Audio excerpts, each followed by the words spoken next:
How's it going, everyone? Welcome to a Football for Fun video. I am Daniel. I am a Texans fan, but also I'm a Baylor fan. And today I will be reacting to the double overtime thriller that the Baylor Bears won against the SMU Mustangs. We won by a score of 48 to 45, so I'm going to kind of break down just sort of like my thoughts about the game and like things we did well, things I thought we could improve on, but before we go into it, if you enjoy content like this, I do more NFL content than college. We do have some NFL and some college and things like that. But if you enjoy just football content, feel free to subscribe to Football for Fun. Smash that subscribe button. And I do also want to mention before I go into it that last week I made a video reacting to the Baylor-Auburn game, and I do appreciate all the comments. Obviously, the views are more viewed videos at this point, but also the comments, even though 100% of them, I believe, were Auburn fans, and a lot of them were pretty snarky Auburn fans. I do appreciate all the support. A lot of y'all saying, like, good things about Baylor and, like, the video and things like that. Others, as I mentioned, maybe a little bit more on the snarky side, but I do appreciate all the support, so I am looking forward to seeing like who watches this video, whether it be Baylor fans, SMU fans, or maybe just general football fans.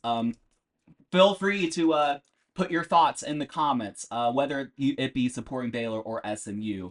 I do also want to say that, so I guess going to the reaction, which is that I was unable to watch the game, unfortunately. I don't know. Like I have the family plan on Fubo, which normally has all the games, and supposedly my brother was able to watch it, but I just couldn't get the game on for some reason. So I'm doing some box score scouting. I did also see some highlights and things like that, so I will be reacting to that. It is a bummer because obviously I think I could have more informed thoughts if I watched the game. But with that said, double overtime thriller, I do think it's worth kind of reacting to. First and foremost, I mean, obviously, I think very thrilling game. Sawyer Robertson had a day himself, completing, I think, like 34 of 50 attempts for 440 yards and 4 touchdowns. Last week versus Auburn, he had a pretty good game as well, but we just shot ourselves in the foot on some certain plays and things like that. So he didn't quite play good enough, but this was a masterclass by Sawyer Robertson, just like slinging the pill. Even when we were down a couple possessions, multiple times, including deep into the fourth quarter, which I think I saw the box score, and it's like, oh, we're down 2 possessions, like we're not going to come back from this. And then suddenly it's 45-45, and that's overtime. It's like, well, wow, but he really slanged the ball, just made some good plays. We have two receivers who played really, really well, and Josh Cameron and Ashton Hawkins, both accounting for 145, 151 yards respectively. Actually, I don't know if the order's there, but our receiving game was very good. I thought our O-line, from what I saw, really held up. Sawyer played really well. Our running game is going to be something that we need to establish, because if you see the box score, you see 100 for Bryson Washington, that is 117 carries for 2 touchdowns. That looks pretty good, but given that he attempted the run so many times, he only averaged 3.8 yards per carry, and one of his touchdowns was in overtime. So I wasn't really that impressed, just like last week. In fact, one of the touchdowns I saw, it was the one in regulation.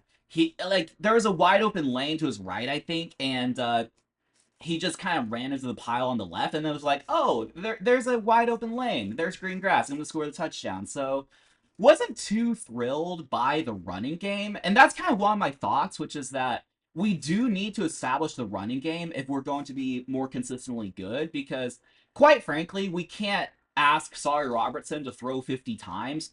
Now, I do know this was a double overtime game, so a lot of our stats are going to be inflated, but we do need to make sure we do a better job at establishing the run. We need more explosive run plays, and we need to take a little bit off of Sawyer Robertson and the receivers' hands. And my second thought is that our defense just has to be better. Like there's no other saying. We allowed such explosive plays. There's one play, the ball was tipped, but the guy caught it anyway and scored the touchdown. I think that was the first score of the game. And yeah, just so many big plays allowed, like run plays and things like that. So that's my other thought, which is that our defense has to improve. But I think otherwise it's looking really good. I mean, ultimately, this is the type of game that we needed. I thought going to the game that we would lose, and then we'd be on an 0-2 funk and whatever. And it's like, at least my co-host was telling me that we are getting our hard games out of the way. I mean, Auburn and SMU to start the season is no joke, especially given like nowadays in college football, you're less and less you're starting with like the school of the Catholic blind or something like that. Like you're not starting up with these scrub schools. You're kind of starting off with some heavy hitters. So anyway, those are my complete thoughts. I have no idea if we're like a playoff team, we're going to win the Big 12 or anything like that, but does look very good. And of course, I do have to mention SMU's kicker. It was not a flattering look by him. I think I saw one tweet, which is that like SMU could like buy a college football playoff team, but couldn't afford a kicker or something like that, which was absolutely funny. But yeah, I will be reacting to more Baylor games down the line. Next week we do play Samford, who I don't think is very good. If we just blow them out or whatever, I don't think I'm going to react to that. But if we lose or if it's close or something like that, I'll probably record something. Um, and we play them, then we play Arizona State, I think, in 2 weeks. So that's going to be a very exciting game to watch. Hopefully, we'll be 2-1 going into that, and we'll see. Like, are we really contenders for the Big 12 title, or are we just going to have to shore up some things? But I think a lot of the issues I saw from this game were kind of persistent from last game, which is that we barely had a defense. We barely had a defense as strong, but our defense didn't show up in some critical moments. Our running game wasn't all that, and we had good passing game and good receivers, but that's just about it.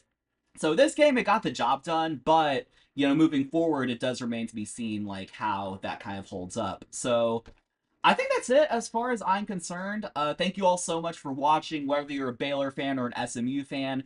If you like this video and want more videos like this, please feel free to subscribe to Football for Fun, as well as put your comments in. Let me know what you think of the games. And also, if you're an NFL fan, stay tuned for our content. A lot of the games start tomorrow, so I'll probably be reacting to the Texans game, and there will be a live stream and things like that. So we are looking forward to what the NFL season has to offer, as well as the college football season. So with that said, peace out, everyone, and sick 'em Bears.